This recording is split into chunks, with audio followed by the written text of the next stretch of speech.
So hello and welcome to my show, The Awakening, here on WGSN-DB, the Going Bold and Going Solo Network.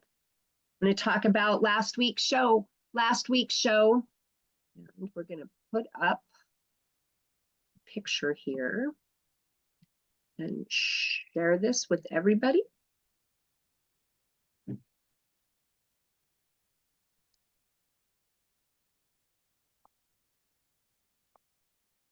So last week's show was with Tracy O'Hara.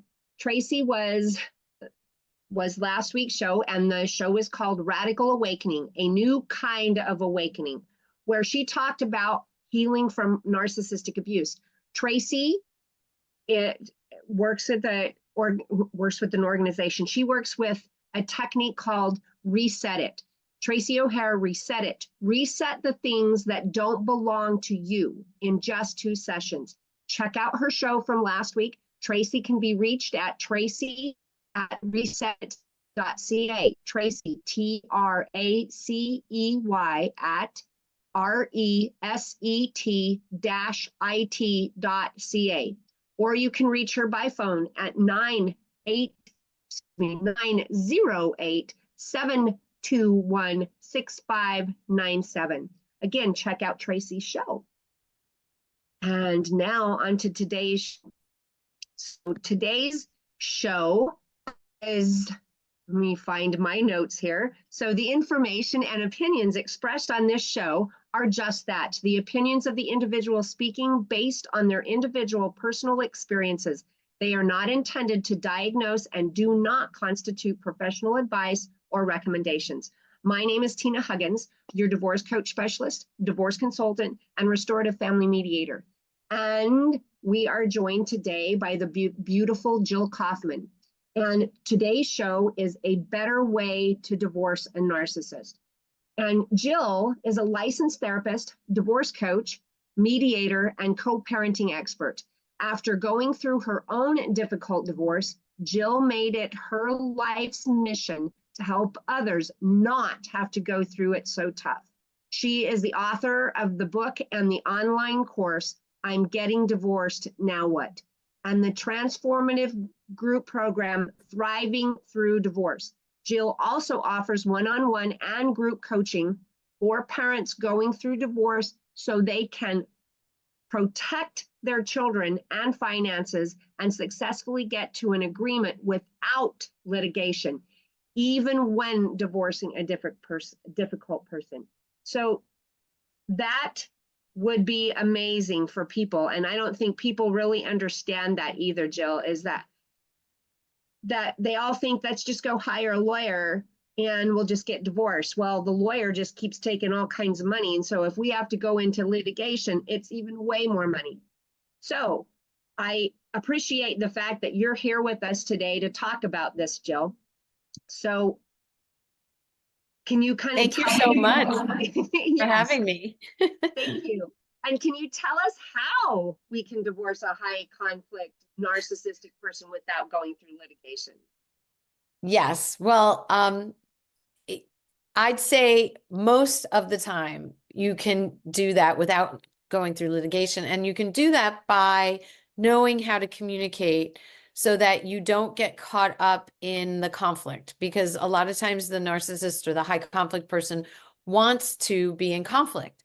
And so they're going to say and do things to trigger their partner, their former partner, and they're going to try to take control of the process. They're going to say and do things that really are not good for children and not good for families. And what happens is we react, they react, and you're going through a very high conflict situation. So one of the things that you said is like, what can you do? One of the things that people do that gets them into trouble is letting their lawyers control the process. And lawyers don't understand mental health issues. They don't understand narcissism, high conflict personalities. So they're telling you, you're entitled to this. We're going to fight for this. And that's not always the best course of action. You have to take a whole bunch of issues into consideration, and your mental health and your children's mental health is also one of those issues that's really, really important. So you have to weigh how important things are to you versus how much you know this other person will or will not be open to it. So, and what the impact is on everybody's mental health. And attorneys won't think about that. Most attorneys, I won't say all attorneys, because there are really great attorneys who understand that piece of it, but for the most part, they're not really thinking about that. So you need somebody to help you think it through in that way, where you're really considering all the impacts of the divorce. Yeah, and I never think that it's wise to put all your money in just go pay the lawyer and just give the lawyer everything. And so I have to remind my clients that that lawyer needs to be reminded occasionally that he's working for you, not the other way around. And Right. so I tell my people all the time, that when it's time to hire an attorney, you have to know what type of attorney you're going to hire for your situation. And our clients most of the time need a litigation lawyer. And what that does, just like you kind of pointed out here, is that litigation lawyer will start saying, we're going to fight. The word fight means more money in their pocket. So we want to stay away from the fight. And that's the part that's so hard, especially with our clients who come to us and they've been emotionally beat up for however long, and now they're starting to stand on their own feet and they're stomping their feet. Now they look like the bad guy in front of the judge. Right, exactly. And believe it or not, there are ways to communicate with these high conflict people that lowers the conflict. So, you can you can react to the person and tell them, and stamp your feet and say, this is what I want. But when you're doing that, that's going to create more conflict. So, I'm sure you use Bill Eddy's techniques, right? The Biff method. And Yep. and you want to be friendly when you're interacting with them, which goes against everything that you feel like doing. You feel like screaming, and you feel like telling them you can't control me anymore, and you feel like saying you're being unreasonable, or you're, no way am I going to agree to that. They say things like, you're never going to get money from me, or I'm never going to pay alimony, or you're not going to get to see the kids, or, they'll say all these things, or you're not going to get the house.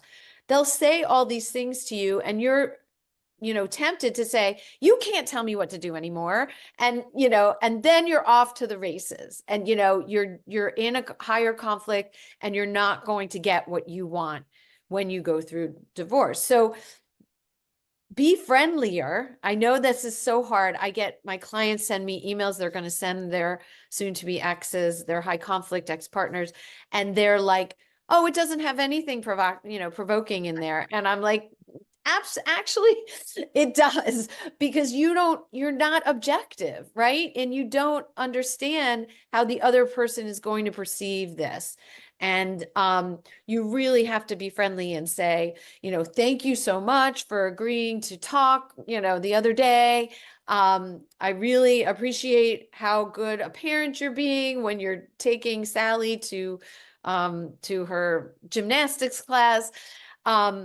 I just need you to let me know when you're going to be 15 minutes late. And you know what I mean? Like that, you have to say it in a way.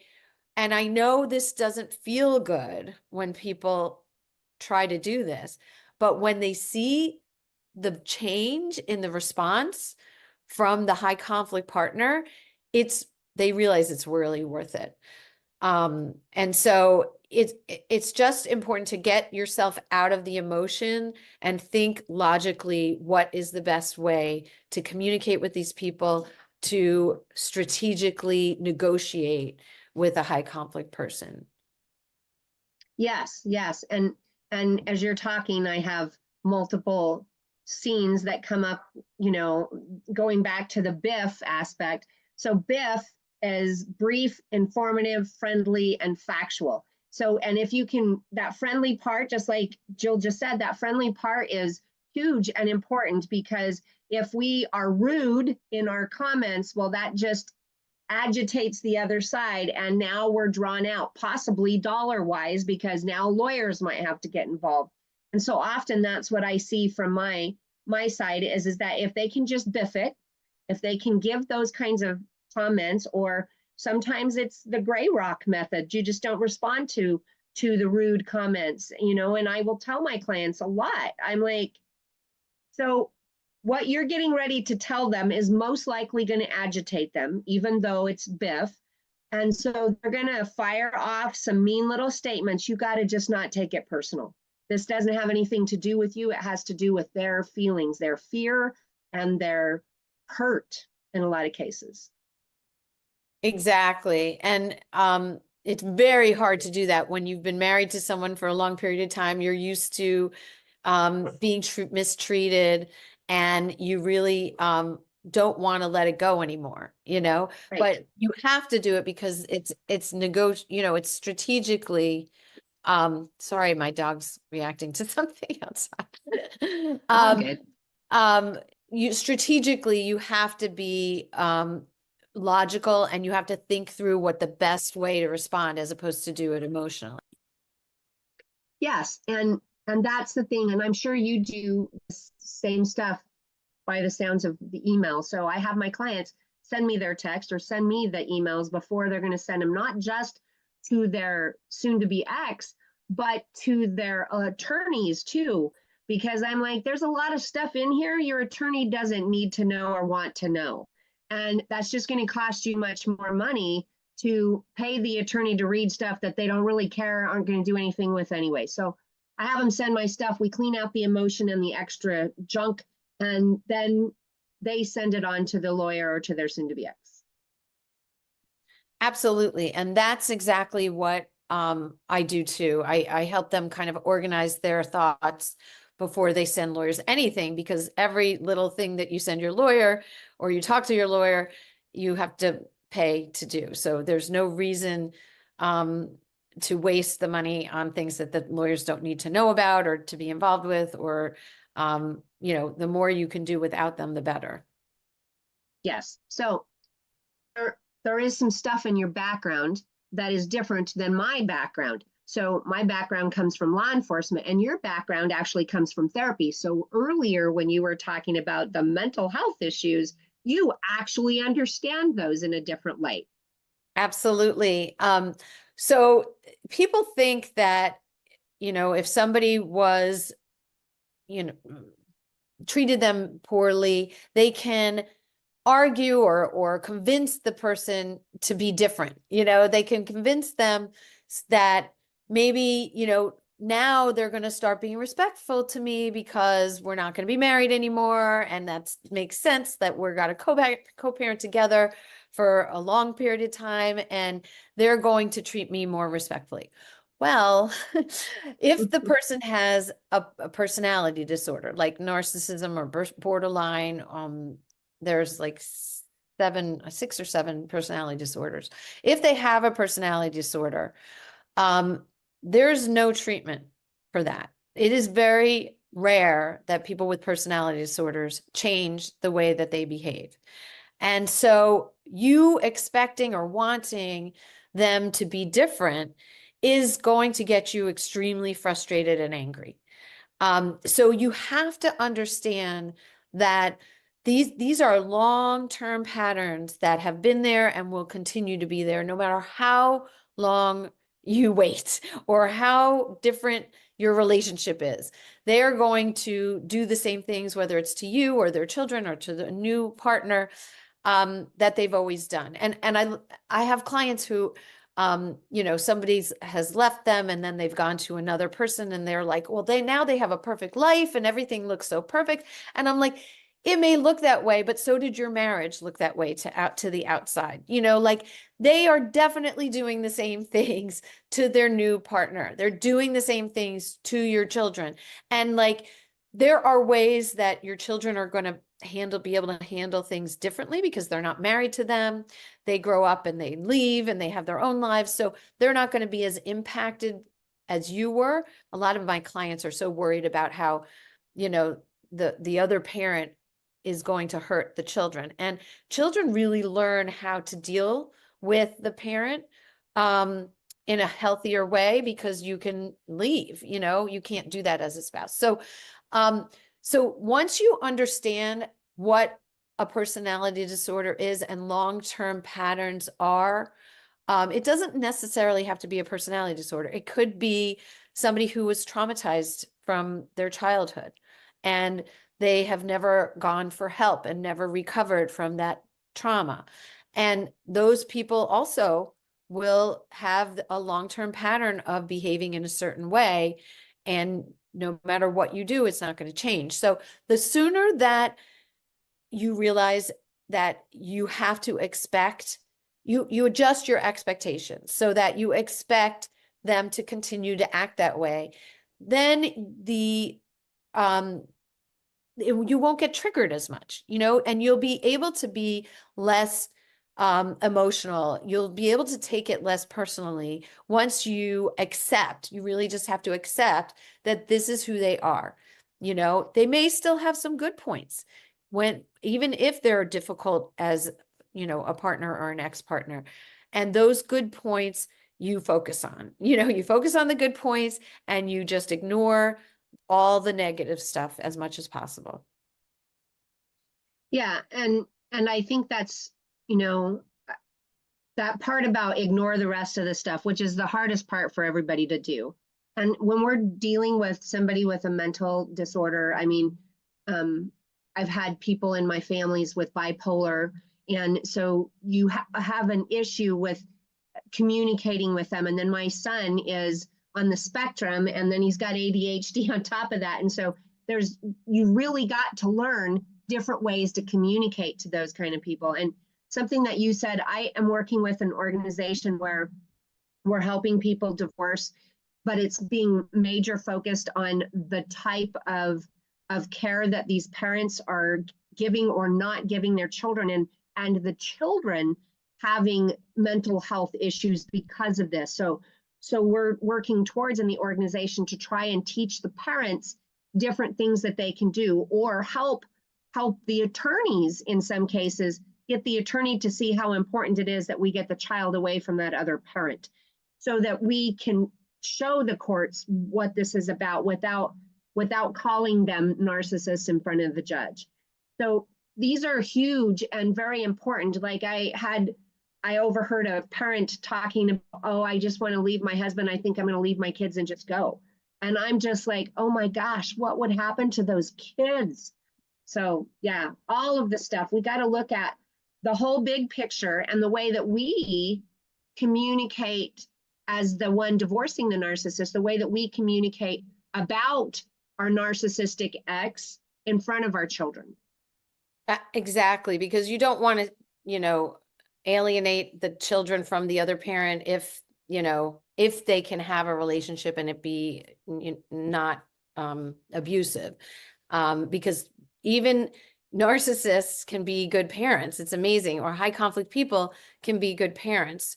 And what I always tell people is that, when you are with your partner and the children are in the home, they are around that person 100% of the time. But when you're divorcing and you've got only 1% of the custody, that child gets to be with you without that negativity for a certain percent of the time, which is very, safe and healthy.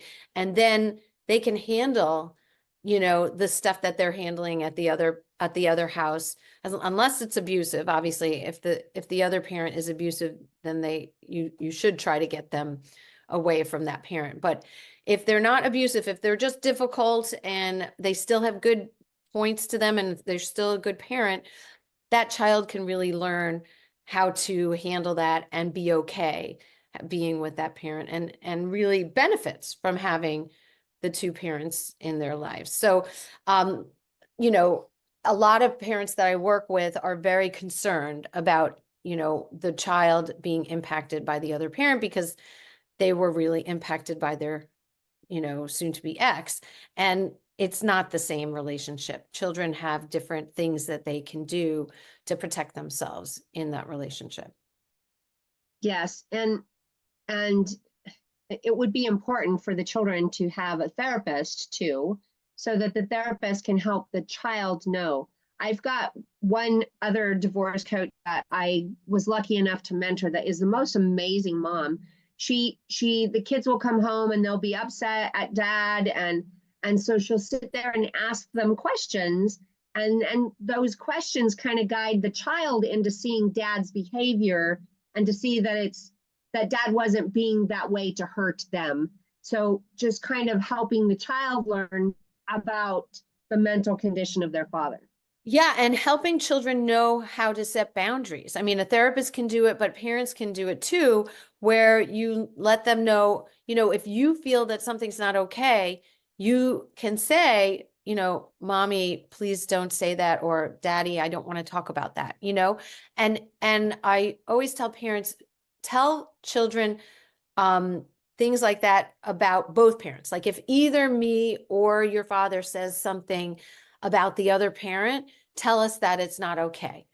So you're giving them rules and you're giving them a structure on how to set healthy boundaries. And there's a lot parents can do to help their children navigate all of this, because it's a lot to navigate. But Yeah. I can remember as you're talking, I go back into my own divorce over 20 years ago, and my 16-year-old, my baby was 16 at that time, and actually through the course of this, he was 17, just a month away from turning 18. And he came to me and asked if he could move in with his girlfriend. Well, I really, at this point, know that I really don't have control of this child. Yes, he's living under my house, and yes, those are the rules, and he's following the rules. But I know if I upset him, he's a month from 18. He's going to go and live with the girlfriend anyway. So I gave him permission, but I said, but here are the rules, your grades, this, that, and the other. And we talked for a little bit, and he felt that I was kind of poking my nose in a little bit. So I says, okay, so if I'm going to give these rules to you, then what rules do I need to have to keep me in check where you feel that I'm crossing a boundary? He shared that with me, and we were able to work together, and he kept his grades up. Up to that point, he hadn't been keeping his grades up. So that part where you're communicating to the child about both parents, that really does make a major difference. yeah, I mean, it's so, when you're going through divorce, it's so hard because you are negotiating with the other parent, but you don't think about the fact that like after the divorce is over, you're going to have to parent these kids, and kids in their teens do a lot of things to, step over boundaries and risky behavior, and you need each other, right? You need to be able to have a relationship. And, I went through a very high conflict divorce, and my youngest, when he was, I think he was like 16, he did something that was not good. I won't share that with everybody, but both his dad and I punished him. We sat down at one house and talked to him together. And we said, this punishment is going to go from both of our houses. Like it's going to be exactly the same at each house. It was 9 days. He had to come home right after school, except if he was working, and he had to be home by 8 o'clock. And like, he was basically grounded.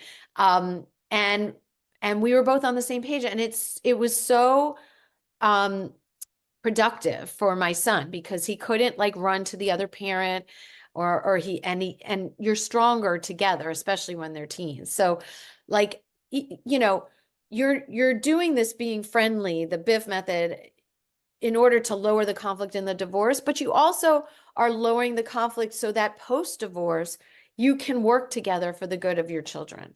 And so there's so many benefits to learning how to communicate in a productive way where the conflict is low. And attorneys don't understand this. The court system doesn't help with this. It's just something you have to really understand, that it's more important than getting, an extra $10,000 in your divorce, So it's really, you have to know what your priorities are. And one of them is, the mental health and the mental well-being of your family. Yes. And we need to put the kids first. So I talked to somebody earlier about when I went through my divorce over 20 years ago. I was in such a mess from the abuse that was going on in my home. And I didn't have my shit together. I didn't have me together in my head. And because of that, I made some wrong choices. And I kind of put me first as opposed to my children. My children were, my oldest was right there. He was getting ready to go into the Navy, and my youngest was 16. So they were older, but that wasn't an excuse. So I make sure that when I'm working with my clients that we focus on the kids first. As a parenting coach, you put the kids first. And if you can do this because of the kids or for the kids, then everything else is kind of going to fall into place. Right. But the problem is that the other parent may not agree in putting the kids first means. And so, you really have to be able to, like for me, I knew that the schedule for the kids to go back and forth, he wanted a week on and week off. And I had done most of the parenting, and I knew my kids couldn't be okay without seeing me for a whole week. And it just wouldn't work. So I really wanted the 2-2-5, and I sacrificed financially to get the 2-2-5 for my kids, because I knew that that was going to be better for my kids. He thought, I don't know what he thought. He probably thought that I wanted it for myself or whatever, but I knew that I had to be involved with my kids every week to help them get organized and know what was going on, and just be there for them. A whole week without me would have been not good for my situation. So, everybody Right. has different things that is a priority. And when you're negotiating this and you're told to fight over something that's not really what's important for your family, then you're wasting a whole bunch of time and money and stress.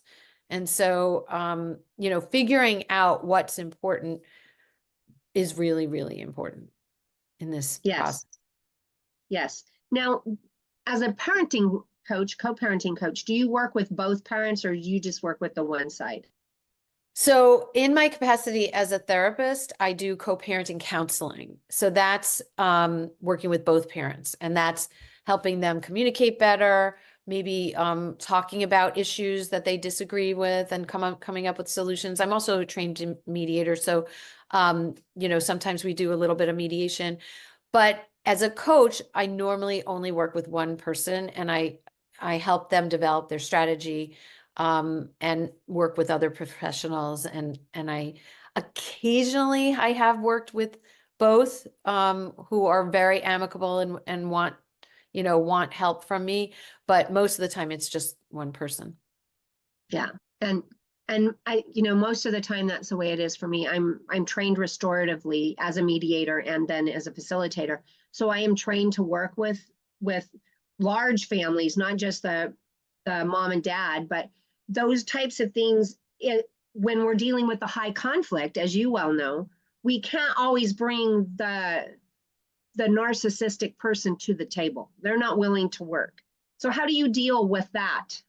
That's a great question. And so you have to understand the legal process, which lawyers are very helpful for, to see what their alternative option is. And you have to be very straightforward. And mediators are great at doing this. And that's why I really encourage people to go to mediation, so that, the mediator can present the option. But it's basically, we can either talk about this here and come up with solutions and have control of what our agreement is going to say, or we're going to have to go through the court. And then we have no control. A judge can rule whatever they want, which maybe we both may be unhappy about. But, when presented, and I always tell people, initially, the narcissist or the high conflict person may not be as cooperative in mediation or in the whole divorce process. But eventually, and I've seen this over and over and over again, they get that if I keep going and I go to court, it's going to be worse, and we're spending so much money and we're just throwing money away. So eventually, hopefully sooner rather than later, but some people take a really long time to get there.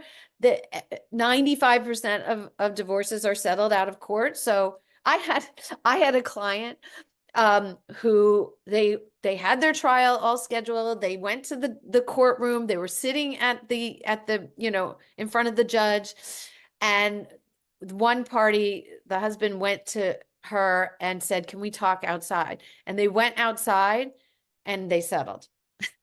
I mean, that's ridiculous, and that's waiting way too long because you have to prepare for the court, so it's terrible. But eventually they get it. Most people get it sooner rather than later. That was just a very bad example. Yes. And that's like wait till the last minute kind of thing. And Right. my late husband had a hell of a time. His ex wanted to go to court. She didn't care whether she won or not. It was all about just the drama and the problems and the everything. And the attention. Oh my gosh. And then she decided to fire her 7 lawyers. And so then she's being the mousy person, has her hair all down and kind of just playing the thing. She had told children earlier that she was going to go in, make her comment to the judge, and she was going to leave and go to the baseball game. And that's exactly what she did. She went in and just pouted and kind of did her little thing. I didn't know. And I just didn't know any of this. So I'm not ready and I'm not prepared. Sure enough, the actor aspect of her was able to get out and go to the baseball game. But that's what the narcissists, not all of them are high intelligent aspects and try to do that kind of stuff. A lot of them are just, it's a mental condition. In hers, it was beyond narcissism. And in most of them, it's just that mental condition does not allow them to think the same way that we do. And I have to teach my clients the same thing, that they don't think the way that you do. So you can't respond to them the way that you think you should respond to them.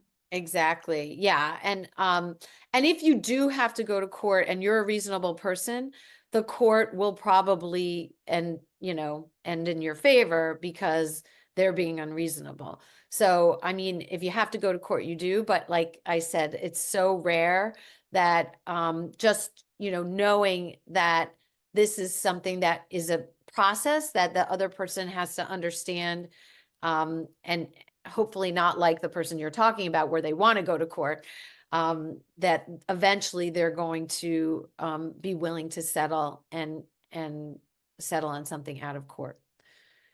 But it's scary, it's scary to think about, threatening court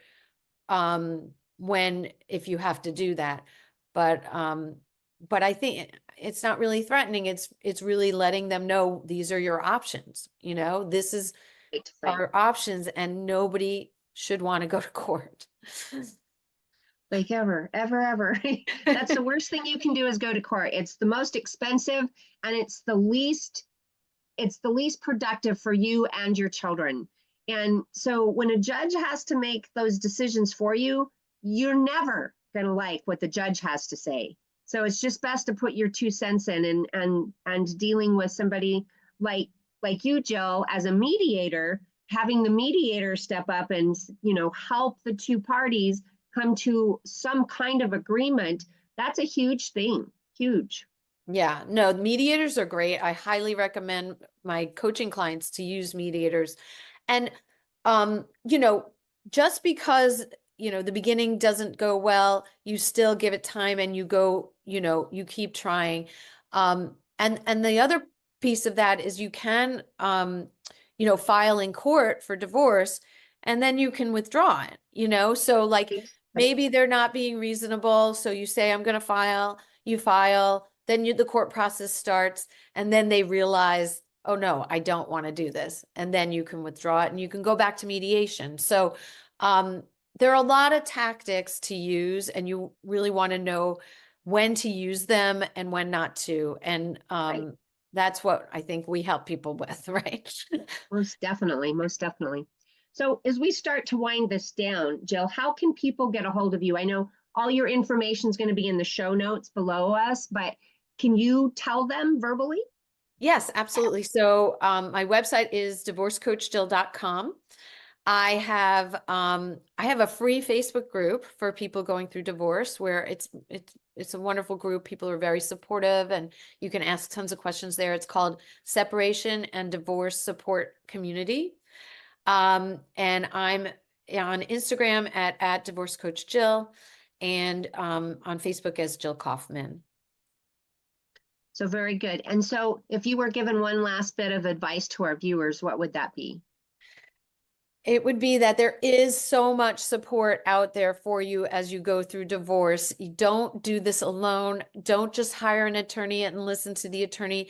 Get help from a divorce coach, from a therapist, there's a lot of other professionals that are out there, depending upon your circumstance, that are there to help you. So reach out. There's tons of resources now, much more than when I went through my divorce in 2012. And get support because it's one of the most difficult experiences anybody can go through. And it is, and I so agree with you. And so I myself am a certified divorce coach, meaning that I'm trained in the divorce and its complexities. I specialize in high conflict divorce, especially that dealing with a toxic narcissistic partner. My late husband, my dad, and myself, we all went through that type of abuse. And so it's super important for me to do the work that I do. You can reach me through my email at coachtinalynn@gmail.com. That's coach, COACHTINALYNN @gmail. And my website is divorcecoachspecialist.com. You can also find me on social media, Facebook at Tina Lynn Huggins, HUGGINS, LinkedIn under Tina Huggins, on Instagram under Divorce Coach Tina Lynn, and on TikTok under Divorce Tina. As with any situation, if you are involved in a domestic violence situation right now, call 911, or if you're in the UK, 999. Once the police get there, press charges. Those charges will help you as a key to get out of this. Don't ever drop the charges. What happens when you drop the charges could be way worse after you drop the charges than you've dealt with to this point. If you've been dealing with a domestic violence situation, please call the domestic violence hotline at 800-799-7233. That number again is 800-799-7233. And if this has been helpful, please like, comment, and share this with others so that we can get the information out there to help them. And Jill, I have thoroughly enjoyed having you on the show tonight. Thank you, Tina. I have too. So is there anything else you want to add before we leave?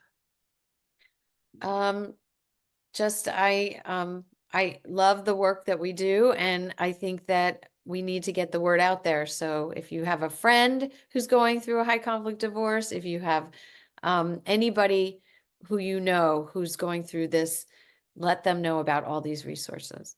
Yes, amen. And just because I get to work with Jill in the Divorce Coalition, she also is the co-host for that live show. Jill is an amazing coach. So if you are looking for an amazing coach, Jill is one of the ones you need to keep at the top of your list. Thank you, Tina. That was very sweet. You're so welcome. It's so true. Well, I appreciate you and I wish everybody blessings, and we'll see you next.